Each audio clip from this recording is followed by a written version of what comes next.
The gunshot echoed through the desolate valley as Hannah Lewis clutched her infant daughter tighter to her chest, the last of her tears having dried hours ago. Colorado Territory, 1873, a time of promise for some, but for a widowed young mother with empty pockets and an even emptier stomach, it was a death sentence waiting to be carried out. Hannah stumbled forward, her boots worn through at the soles, the baby's soft whimpers cutting deeper than any knife could. 3 days without proper food had left her milk dried up, her body failing the one person she had sworn to protect.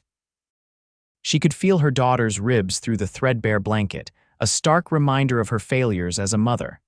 "Hush now, Elizabeth," she whispered, the name of her 6-month-old daughter feeling sacred on her chapped lips. "We'll find help in Silver Creek, we have to." The small mining town appeared on the horizon as the afternoon sun beat down mercilessly. Hannah had heard whispers of work there, perhaps as a laundress or a cook's assistant, anything to put food in their bellies. Her husband Thomas had been dead for 4 months now, shot during a claim dispute that left Hannah with nothing but a baby to feed and debts to pay. The bustling main street of Silver Creek was intimidating after weeks of isolation. Men in dusty clothes moved purposefully between saloons and general stores, barely sparing a glance for the disheveled woman and her infant. Hannah felt invisible, a ghost haunting the edges of civilization. Outside the general store, she collapsed onto a wooden bench, rocking Elizabeth gently as the baby's cries grew more insistent. A woman exited the store, her fine dress and parasol marking her as someone of means. Hannah swallowed her pride. "Excuse me, madam," she called out, her voice cracking. "Might you know of any work for a capable woman? I can cook, clean, so anything." The woman's eyes widened slightly, taking in Hannah's dirty face and the crying infant. "I'm afraid I don't," she replied curtly before hurrying away, as if poverty might be contagious. As the afternoon wore on, Hannah approached every respectable-looking person who passed, her desperation growing with each rejection. Elizabeth's cries had diminished to pitiful whimpers, her strength fading. "Please, just a little work," Hannah begged a portly shopkeeper who shook his head. "No work for a woman with a baby," he said flatly. "Baby cries, work don't get done. That's how it is." As dusk approached, Hannah sat on the steps of the town church, Elizabeth nestled against her shoulder. The baby had stopped crying, too weak now even for that. Panic rose in Hannah's chest as she felt her daughter's shallow breathing. "God help us," she whispered, rocking back and forth. "Please, God." The saloon across the street spilled light and raucous laughter onto the darkening road. Miners and cowboys drank away their earnings while her child starved. A wild thought seized her, terrible and desperate. Hannah stood shakily, straightening her filthy dress as best she could. Inside the saloon, the smell of whiskey and unwashed bodies assaulted her senses. Conversations halted as heads turned toward the unlikely visitor. Hannah stood in the doorway, clutching Elizabeth, her heart pounding so loudly she was certain everyone could hear it. "I need help," she announced, her voice stronger than she felt. "My baby is starving. I can work, cook, clean, anything honest, or," her voice faltered, "or I'll sell her to a good family who can feed her properly." The silence that followed was deafening. Then laughter erupted from some of the men while others turned away uncomfortably. A woman in a red dress, one of the saloon girls, gave Hannah a pitying look. "You don't want to be saying such things here, honey," the woman warned quietly. At the far end of the bar, a tall man stood. Unlike the miners with their dirt-encrusted clothes, he wore a clean dark shirt under a leather vest. A cowboy's hat shadowed his face, but Hannah could feel his eyes assessing her. How much? His deep voice carried across the now hushed room. Hannah's arms tightened instinctively around Elizabeth. $20, she said, naming a sum that could feed them for a month if she was careful. The man walked toward her, his spurs jingling with each step. He stopped a respectful distance away, and Hannah could now see his face tanned from the sun, with a strong jaw partially covered by a neatly trimmed beard. His eyes, a startling shade of blue, held no malice, only careful consideration. "My name is Quincy Porter," he said. "I don't want to buy your baby, madam." Hannah's shoulders slumped in defeat. Of course he didn't. No one would. But he continued, I run a small ranch about 5 miles west of town. I need someone to cook and keep house. The pay is fair and you'll have a roof over your head. You and the little one. Hannah stared at him, unable to comprehend this sudden change in fortune. Why would you help us? She asked suspiciously. Quincy's expression remained unreadable. Because I need a cook and you need a job, simple as that. He reached into his pocket and pulled out several bills. Here's $20 in advance.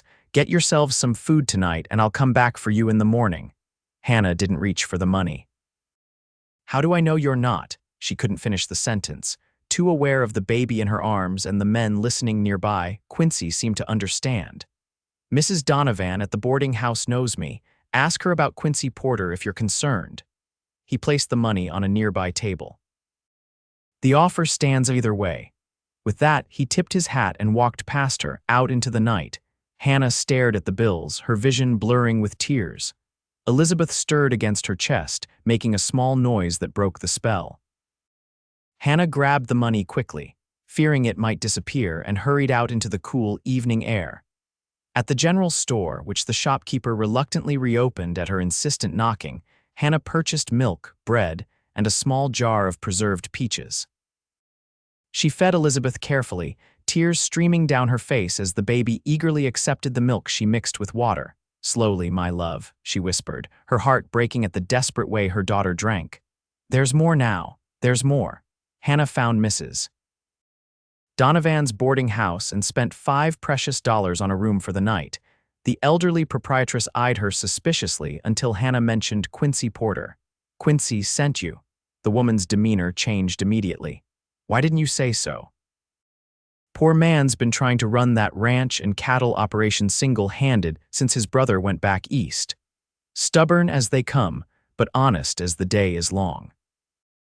That night, after bathing herself and Elizabeth with real soap in real hot water, Hannah lay awake in the first clean bed she'd seen in months. Elizabeth slept soundly beside her, her tiny stomach full for the first time in too long. Hannah stroked her daughter's soft hair, guilt and relief warring within her. I almost gave you away, she whispered, tears slipping down her cheeks. What kind of mother even thinks such a thing? But she knew what kind of desperate one.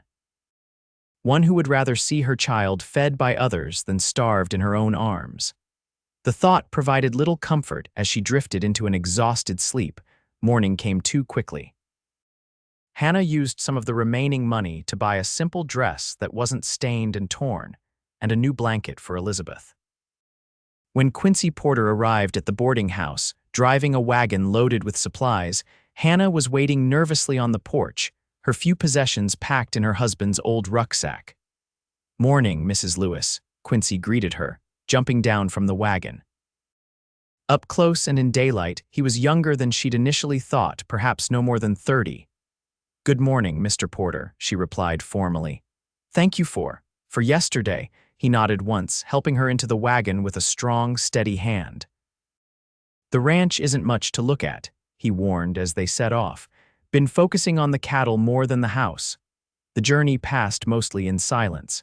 Hannah was grateful for Quincy's lack of questions about her circumstances. Elizabeth, refreshed after a night of proper sleep and food, was alert and curious, her blue eyes taking in the open landscape. The Porter Ranch appeared after a winding journey through rolling hills. A modest house sat nestled against a stand of cottonwoods, with a barn and corral nearby. Beyond stretched fenced pastureland where cattle grazed. It wasn't grand, but to Hannah's eyes it looked like sanctuary. It's lovely, she said honestly. Quincy gave her a sidelong glance as if checking for sarcasm, then seemed satisfied by her sincerity. Been in the Porter family for 15 years, he explained, bringing the wagon to a halt. My pa built it, though the original cabin's around back now, serves as my bunkhouse.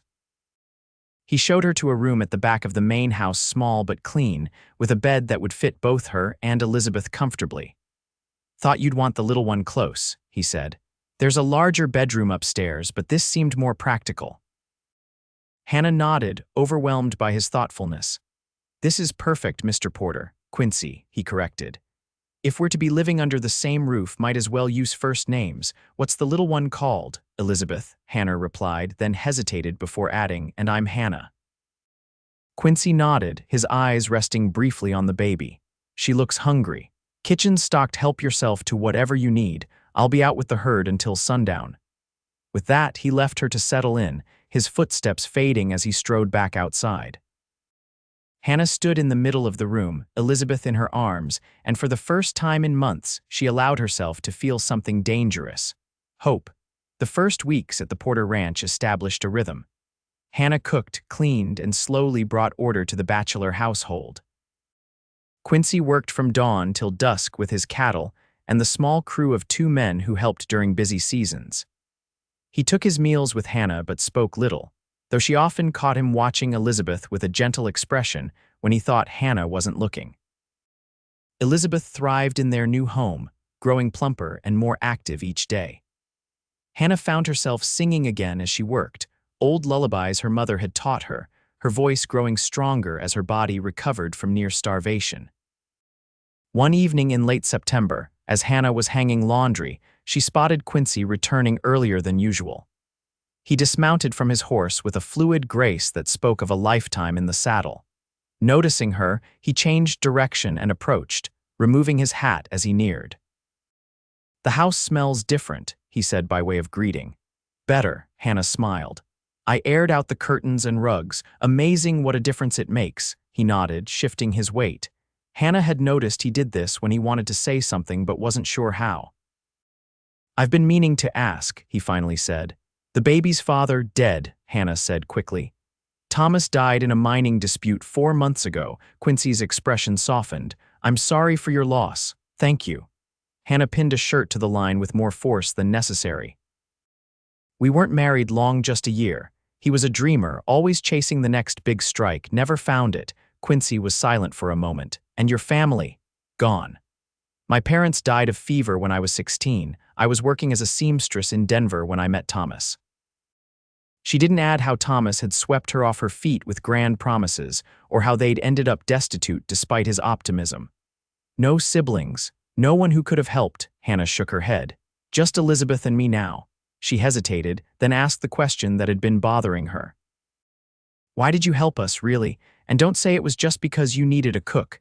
Quincy looked away, his gaze settling on the distant mountains. "My mother died in childbirth when I was 12, he said quietly. "My father was left with me, my brother, and a newborn sister. No one helped us.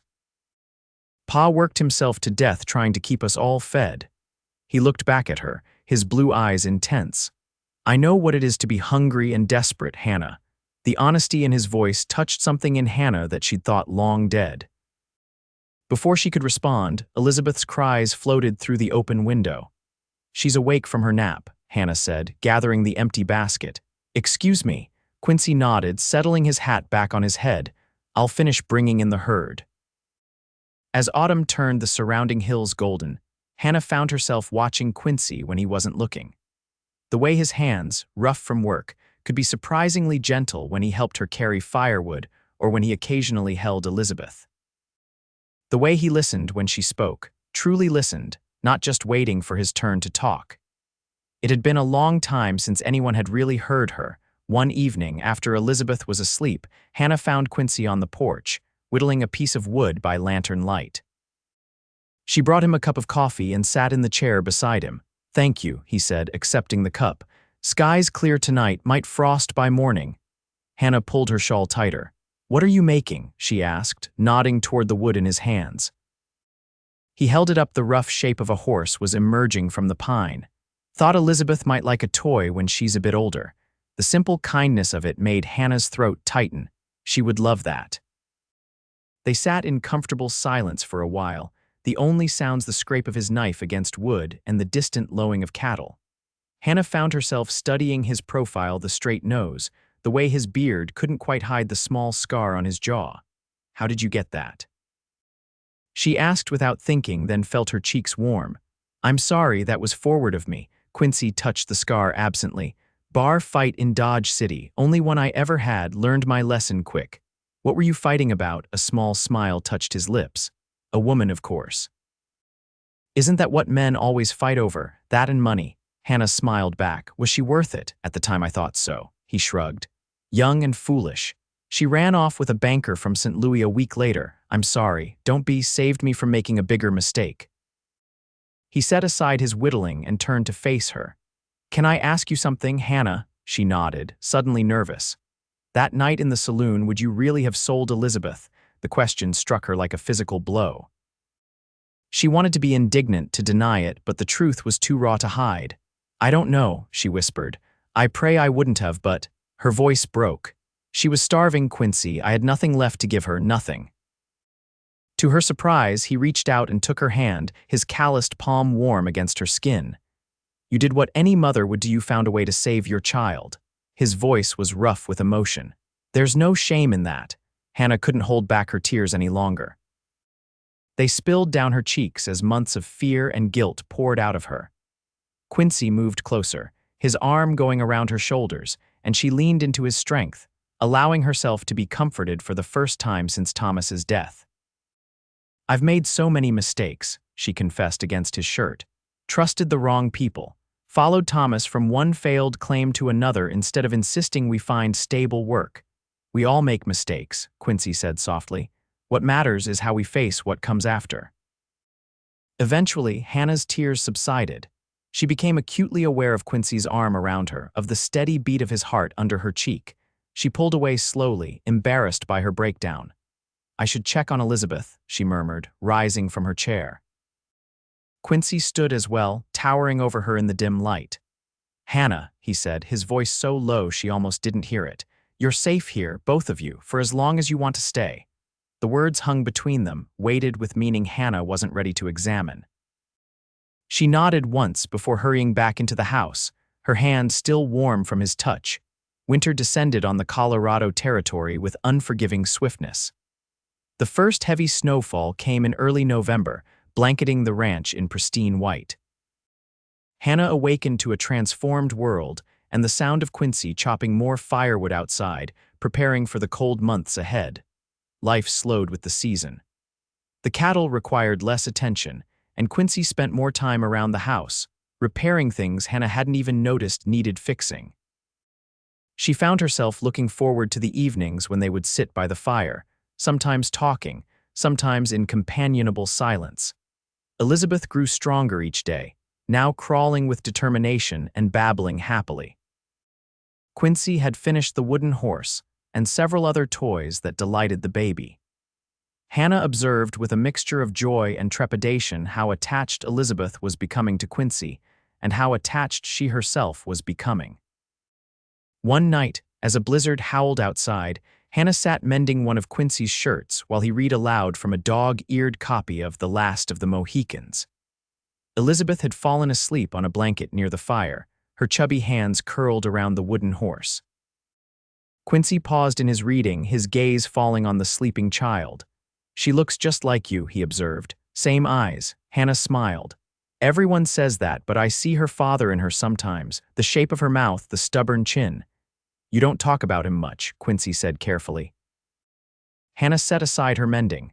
Thomas was complicated. He had dreams bigger than the sky and not enough sense to balance them, but he loved me in his way. She sighed. He would have loved Elizabeth too if he'd lived to really know her. Quincy closed the book, marking his place with a scrap of leather. My father used to say you could tell a man's character by how he handled three things: being broke, being in power, and how he treated those weaker than himself. And what would your father say about you? Hannah asked, genuinely curious. A smile tugged at Quincy's lips. That I'm too stubborn for my own good, but not as bad as I could be. He looked directly at her. What would he say about you, do you think? Hannah considered the question. That I'm finally learning to stand on my own 2 feet, instead of leaning on dreams that can't support me. The fire crackled between them, casting dancing shadows on the walls. Outside, the wind moaned around the corners of the house, but inside was warmth and safety. You know, Quincy said after a while, spring roundup will be here before we know it. I'll need to hire more hands. Hannah nodded, not understanding where he was going with this. I was thinking, he continued, his voice carefully neutral, that it might be good to have someone help you with the cooking when the bunkhouse is full. And someone to look after Elizabeth when you're busy. Oh, Hannah said, surprised. I hadn't thought of that. Do you know someone in town who might?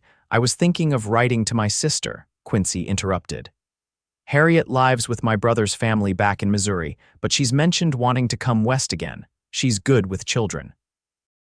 Your sister, Hannah repeated, a strange disappointment settling in her chest. Of course, that would be lovely. Quincy was watching her closely. Unless you'd rather I didn't, Hannah forced a smile. No, it's a fine idea. Family should be together. An awkward silence fell between them, broken only when Elizabeth stirred and whimpered in her sleep. Hannah rose quickly to tend to her daughter, lifting her gently. I should put her to bed, she said, not meeting Quincy's eyes. It's getting late. Hannah, Quincy said as she reached the doorway. She paused but didn't turn. Sweet dreams, he finally said, his voice soft.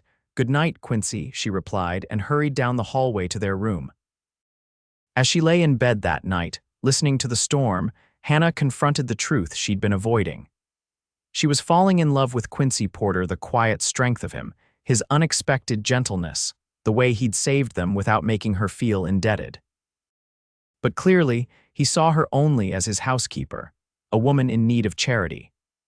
The thought that he was making plans to bring his sister to the ranch perhaps as a first step toward Hannah and Elizabeth's departure stung more than she cared to admit. The next morning, the world was transformed into a white wilderness. Snow had drifted against the house, reaching halfway up the windows on the north side. Quincy spent hours clearing paths to the barn and making sure the cattle had access to feed and unfrozen water. When he finally came inside, his beard crusted with ice and his cheeks red from cold, Hannah had hot coffee and stew waiting. Elizabeth sat in a wooden highchair Quincy had crafted for her, happily gumming a piece of bread. Blizzard's past, he announced, stamping snow from his boots. But we got at least 2 feet, going to be a hard winter if this keeps up. Hannah ladled stew into a bowl for him. Is there anything I can do to help? Quincy shook his head, warming his hands around the coffee mug. Best help is keeping the home fires burning. His eyes met hers briefly. You do that better than anyone I've known. The compliment warmed her, despite her resolution to guard her heart. Thank you. They ate in silence for a while, the only sounds Elizabeth's happy babbling and the occasional pop from the fireplace. Hannah was about to clear the dishes when Quincy spoke again.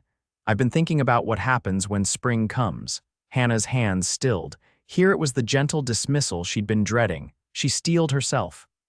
I don't expect you to keep us on indefinitely, she said quickly. Elizabeth and I have imposed long enough. Imposed? Quincy looked genuinely surprised. Is that what you think you've been doing? Hannah hesitated. You hired me as your housekeeper, and I'm grateful. But eventually, I didn't hire you as a housekeeper, Quincy interrupted, his blue eyes intent. I helped you because you needed help. You stayed because... He trailed off, seemingly at a loss for words. Because we had nowhere else to go, Hannah finished for him, her throat tight. Quincy stood abruptly, pushing back from the table. Is that really what you think? That I see you as some kind of charity case? There was genuine hurt in his voice. Hannah rose as well, confused by his reaction. What else would you call it? You found a starving woman trying to sell her baby and you rescued us. It was a kindness, Quincy, one I can never repay, but don't pretend it was something else. He took a step toward her, his expression intense. And what if I want it to be something else? The question hung in the air between them. Hannah's heart hammered in her chest, hope and fear warring within her. What are you saying? I'm saying that having you and Elizabeth here has made this house a home for the first time since my family left. His voice was low and urgent. I'm saying that the thought of you leaving come spring makes me feel like I'm losing something precious before I've even properly had it. Hannah couldn't breathe. Quincy, let me finish, he said, moving closer. I know it's too soon. I know you're still grieving Thomas, and I respect that. But I wanted you to know that when I mentioned Harriet coming, it wasn't because I wanted to replace you. It was because I hoped you might stay on as more than my housekeeper. Elizabeth chose that moment to drop her wooden spoon with a clatter, breaking the tension. Hannah moved automatically to retrieve it, her mind spinning with Quincy's words. I don't know what to say, she admitted, straightening. Quincy's expression softened. You don't need to say anything now, just know that you have a place here, both of you, for as long as you want it. He reached out slowly, as if afraid she might pull away, and tucked a strand of hair behind her ear. Think about it, that's all I ask. With that, he put on his coat and hat and went back out into the snow, leaving Hannah standing in the warm kitchen, her heart fuller than it had been in a very long time. The snows of December kept them isolated at the ranch, the nearest neighbors 5 miles away, and the town an impossible journey except in the most dire emergency. Hannah found she didn't mind the confinement. The house was warm, their food stores ample, and the quiet evenings with Quincy had taken on a new sweetness since his confession. They hadn't spoken directly of his feelings again, but small changes marked their interactions, his hand lingering when he passed her a dish, the way he'd sit closer to her by the fire, their conversations stretching later into the night. Hannah allowed herself to enjoy these moments, to imagine a future where she and Elizabeth belonged here permanently, not as objects of charity but as family. On Christmas Eve, Hannah prepared a special dinner with the supplies Quincy had laid in before the heavy snows. Elizabeth, now able to pull herself up to stand, watched from her high chair as Hannah baked bread and roasted a chicken. "Your first Christmas," Hannah told her daughter, kissing her rosy cheek, "and we have so much to be thankful for, don't we?" Elizabeth responded with a happy gurgle, reaching for her mother's face with sticky hands. Hannah laughed, the sound still new enough to surprise her sometimes. She hadn't laughed much in the final months with Thomas, when their situation had grown increasingly desperate. The door opened, bringing a blast of cold air, and Quincy, his arms laden with firewood. He stomped his boots clean and stacked the wood by the hearth before turning to them, his face alight with boyish excitement. "I have something for you both," he announced. "Early Christmas gifts." Hannah wiped her hands on her apron. "Quincy, you didn't need to, I wanted to," he insisted, disappearing back outside only to return moments later with 2 parcels wrapped in brown paper and string. He handed the larger one to Hannah. "This one first." Hannah carefully unwrapped the package, gasping as a beautiful blue woolen dress was revealed. She ran her fingers over the fine material, speechless. "I ordered it from Denver months ago," Quincy explained, a hint of uncertainty in his voice. "Had to guess at the size." "If it doesn't fit, it's perfect," Hannah whispered, holding it against herself. "It's the most beautiful thing I've ever owned. Thank you." Relief and pleasure spread across his features. "Now Elizabeth's turn," he said, handing her the smaller package. Inside was a delicate porcelain doll with painted blue eyes and real cloth clothing. It was far too fine for a baby, a keepsake rather than a plaything, but Elizabeth reached for it with delighted coos. "She'll grow into it," Quincy said, watching the baby's reaction with satisfaction. "Every little girl should have a special doll." Hannah's eyes filled with tears, not of sadness, but of overwhelming gratitude for this man who thought of such things, who saw not just their immediate needs but their wishes as well. "I have something for you too," she said, setting aside the dress to retrieve a package from her room. It wasn't nearly as fine as his gifts, but she'd put her heart into it. "It isn't much." Quincy unwrapped the hand-knitted scarf she'd made from scraps of wool, working on it late at night after he'd gone to bed.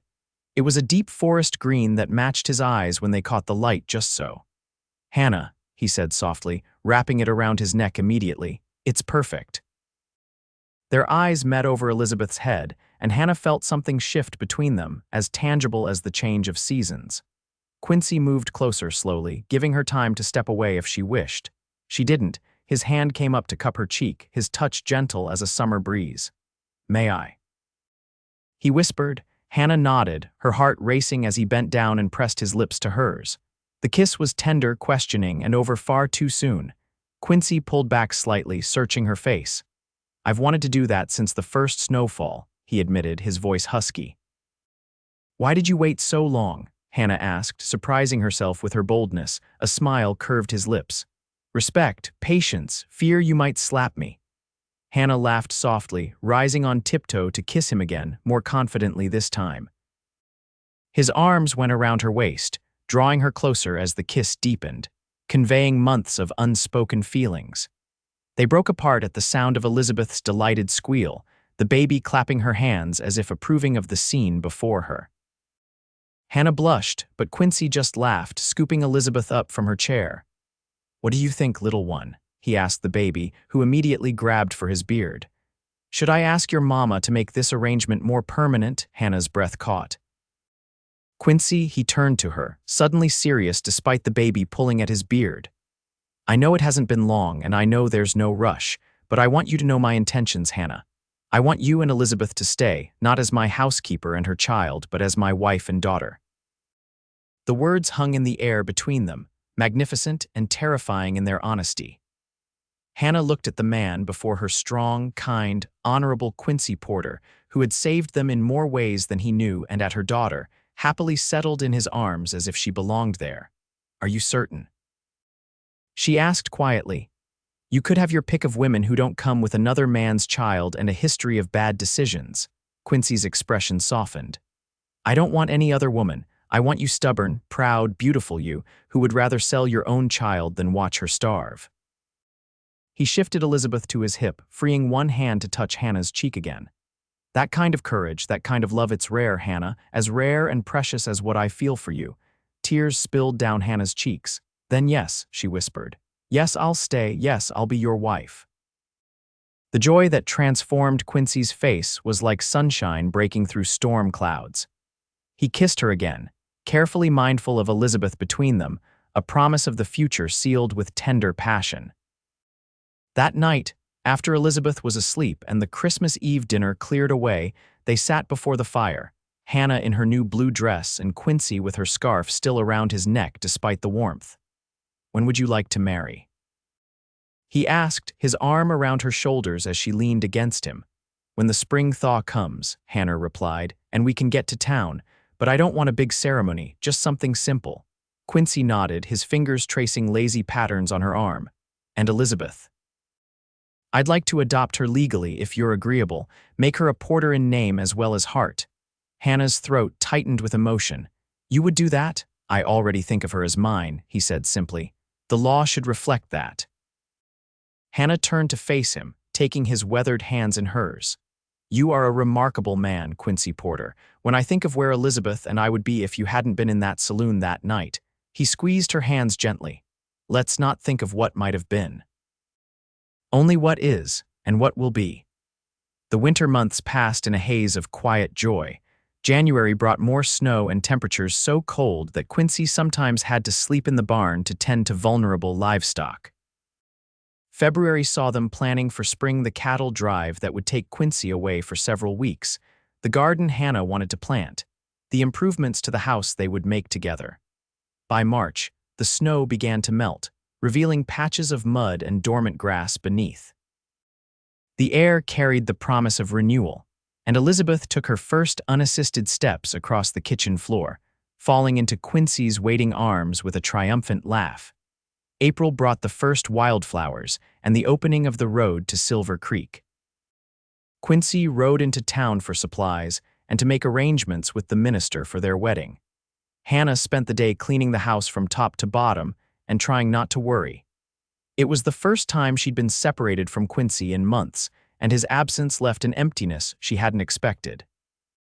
When he returned in late afternoon, his saddlebags heavy with supplies, Hannah ran to meet him, Elizabeth toddling behind her. "You're back," she said, unable to keep the relief from her voice.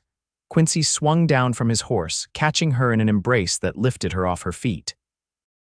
"Did you think I wouldn't be?" he teased, setting her down gently. "Of course not," she protested, but they both knew she had harbored a small fear that once back in town, among other people, he might rethink his decision to marry a woman with her history. "The minister can perform the ceremony next Sunday," Quincy told her, lifting Elizabeth for a kiss. "And I've ordered you a proper ring from the jeweler in Denver. It won't arrive for a few weeks, but I didn't want to wait that long to make you my wife." Hannah smiled, linking her arm through his as they walked toward the house. "I don't need a fancy ring, I just need you." Quincy glanced down at her, his expression softening. "Nevertheless, you'll have one, and I've another surprise." He hesitated. "I ran into Sam Wilson in town. He has a homestead about 10 miles east. His wife Sarah would like to call on you. She said she's been too long without female company. Hannah stopped walking, a mixture of excitement and anxiety washing over her. She hadn't spoken to another woman her age since arriving at the ranch. Did you tell her about me, about how we met? I told her I was marrying the most remarkable woman I've ever known, Quincy said firmly. The rest is no one's business but ours. The wedding day dawned clear and mild, the kind of spring morning that made every living thing seem new-made and full of possibility. Hannah stood before the small mirror in her room, smoothing the blue dress Quincy had given her for Christmas. Her hair, usually confined in a practical braid, fell in loose waves around her shoulders. A soft knock at the door preceded Elizabeth's happy squeal as Quincy entered, the little girl in his arms. He stopped short at the sight of Hannah, his eyes widening with appreciation. "You look beautiful," he said softly. Hannah blushed, taking in his appearance clean-shaven, his dark hair neatly trimmed, wearing a crisp white shirt and his best trousers. "So do you," she replied, making him chuckle. "Are you ready? The minister's waiting in the parlor." Hannah nodded, her heart fluttering with anticipation rather than fear. More than ready. The ceremony was brief and intimate, just the three of them and Reverend Collins, who had ridden out from Silver Creek. Elizabeth sat on a blanket at their feet, solemnly clutching her porcelain doll as Hannah and Quincy exchanged their vows. "I take thee, Hannah Lewis, to be my wedded wife." Quincy's voice was steady, his hands warm around hers.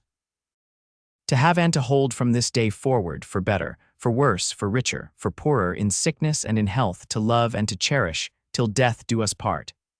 When Hannah repeated the words, her voice trembled with emotion, but her conviction was absolute. This man, this good, honorable man who had saved her when she was at her lowest, was now promising to stand by her for the rest of their lives. It seemed miraculous, yet as right as the turning of the seasons.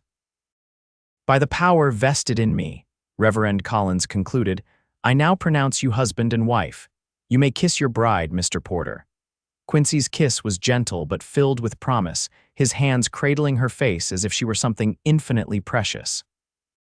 When they parted, Hannah saw tears in his eyes that matched her own. "Mrs. Porter," he whispered, the name a benediction on his lips. Elizabeth, sensing the importance of the moment, pulled herself up and toddled to them, raising her arms to be included. Quincy lifted her effortlessly, and the three of them stood together, a family not by blood but by choice and love, stronger for the hardships that had brought them to this moment. After the minister departed, with a promise to register their marriage in the county records, Quincy surprised Hannah with a wedding feast he'd prepared while she was dressing fresh bread, preserved fruits, and a small cake Sarah Wilson had sent over. "To new beginnings," Quincy said, raising a cup of cider and toast, "and to the family we're building." Hannah clinked her cup against his. "To family," she echoed, her heart so full it might burst. Later, after Elizabeth was asleep and the dishes cleared away, Quincy led Hannah to the master bedroom, upstairs, a room she had cleaned but never slept in during her months at the ranch. He had transformed it for the occasion, with fresh linens on the bed and wildflowers in a jar by the window. "Welcome home, Mrs. Porter," he said, drawing her into his arms. As night fell over the Colorado territory, Hannah Lewis Porter lay in her husband's embrace, listening to his steady heartbeat beneath her cheek. Outside, the wind whispered through the cottonwoods, and somewhere in the distance, a coyote called to its mate. But inside was warmth and safety and love, everything she had once feared lost forever. "What are you thinking?" Quincy murmured, his fingers trailing lazily up and down her bare arm. Hannah smiled in the darkness. "I'm thinking that 6 months ago I was desperate enough to try selling my baby, and now—" She paused, emotion threatening to overwhelm her. "Now I have a husband who loves me, a home, a future. It doesn't seem real." Quincy pulled her closer. "It's real, Hannah. As real as this ranch, as real as my love for you and Elizabeth." He pressed a kiss to her forehead. "And speaking of the future, I've been thinking about expanding." "Expanding the house," he clarified. "Adding more rooms for when our family grows." Hannah propped herself up on one elbow to look at him. "You want more children?" In the faint moonlight streaming through the window, she could see his smile. "Don't you? Elizabeth should have brothers and sisters." The thought of carrying Quincy's child, of building a family together, filled Hannah with a joy she hadn't dared imagine. "Yes," she whispered. "I would like that very much." Quincy's kiss was tender at first, then increasingly passionate as he rolled her beneath him. "Then perhaps we should practice," he suggested, his voice husky. Hannah laughed softly, wrapping her arms around his neck. "Practice does make perfect, or so I'm told." The years that followed would not always be easy. The Colorado Territory was unforgiving, with harsh winters, occasional drought, and the constant challenges of ranch life. But Hannah and Quincy faced each obstacle together, their love deepening with each passing season. Elizabeth grew from a toddler to a spirited young girl who could ride almost as well as her adoptive father and who called Quincy Papa with complete devotion. She was joined by a brother, Thomas Quincy Porter, born on a snowy December night a year after Hannah and Quincy's wedding. Little Thomas, with his father's blue eyes and his mother's determined spirit, was followed 2 years later by twin girls, Sarah and Margaret, who kept the entire household in cheerful chaos. The Porter Ranch prospered under Quincy's careful management. They added more land, more cattle, and eventually hired a permanent ranch hand to help with the increasing workload. Hannah's garden expanded to include vegetables, herbs, and flowers, providing food for their table and beauty for their home. On a warm summer evening 10 years after Quincy had found Hannah in the Silver Creek Saloon, they sat on the porch of their expanded home, watching their children play in the yard. Elizabeth, now nearly 11, was teaching her younger siblings how to catch fireflies in glass jars. "Look at them," Quincy said, his arm around Hannah's shoulders. "Did you ever imagine we'd have all this?" Hannah leaned into his embrace, remembering the desperate young woman she had once been. "Never, not even in my wildest dreams." She turned to look at her husband, the lines around his eyes now evidence of a decade of laughter and Colorado sun. "Thank you for seeing something in me worth saving all those years ago." Quincy's expression grew serious. "You saved yourself, Hannah. You were willing to make the ultimate sacrifice for Elizabeth." He took her hand, bringing it to his lips. "I just happened to be the lucky man who got to witness your courage and fall in love with you because of it." Hannah's eyes filled with tears. "I love you, Quincy Porter. More than I ever thought possible." As the sun set over the western mountains, casting long shadows across the land they had built together, Hannah reflected on the journey that had brought them here.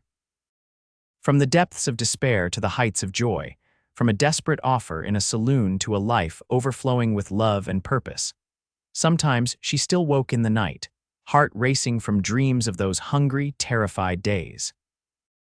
But Quincy was always there, solid and real beside her, his arms ready to offer comfort, his voice steady with reassurance. And beyond their bedroom door slept their children Elizabeth, who had survived against all odds, and the 3 miracles who had followed her, each one a testament to the family they had created from the ashes of desperation. Life in the Colorado Territory was never easy, but Hannah Porter knew one thing with absolute certainty: when a man with kindness in his heart meets a woman with courage in her soul, there is no hardship they cannot overcome together. And sometimes, from the darkest moments of despair can bloom the most beautiful, enduring love.